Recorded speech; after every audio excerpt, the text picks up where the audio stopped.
Soy José Bernal, presidente de ADISTO, la Asociación de Discapacitados de Torrent. Llevamos trabajando por la discapacidad en nuestra ciudad desde hace 17 años, van a hacer 18, en la que nos fundamos como asociación. Y nada, trabajamos por eso, por las personas con discapacidad intelectual de nuestra ciudad. Nosotros celebramos las fallas de una manera un poco especial para que nuestros usuarios, todas las personas, chicos, chicas con discapacidad intelectual de nuestra ciudad, sientan y sepan y vivan lo que son las fallas.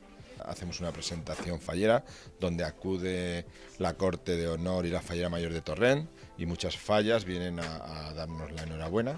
También otro día hemos hecho la Operación Kilo, la famosa Operación Kilo dentro del mundo fallero, pero ese ha sido más a nivel de familia, donde hemos ido a la Iglesia de la Sagrada Familia a hacer una ofrenda del kilo.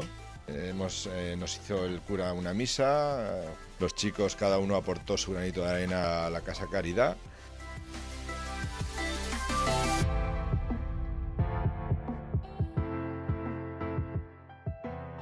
Soy Alejandro Andújar, monitor de ADISTO, y estamos aquí realizando la falla, el monumento, que lo plantaremos el domingo día 12. Ellos colaboran en pintar la falla, los ninots, todos los monumentos, y porque la parte grande hay una parte que la han hecho un artista fallero que nos la ha cedido, y luego algunos padres han realizado los ninots, lo que es el cortarlos, dibujarlos y demás, pero luego pintarlos son ellos los que se dedican a pintar todos los ninots.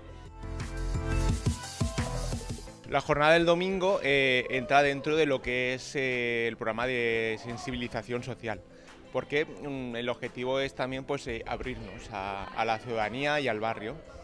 Entonces una jornada también de convivencia también con las familias. ¿En qué consiste? Pues consiste primero en plantar el monumento, luego hay una chocolatada, el pasacalles, hacemos una ofrenda.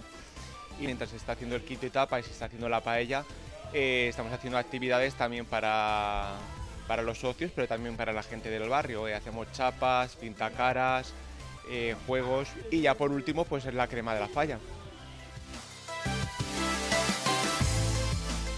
Os esperamos este domingo en la planta. Ya todos. ¡Adiós!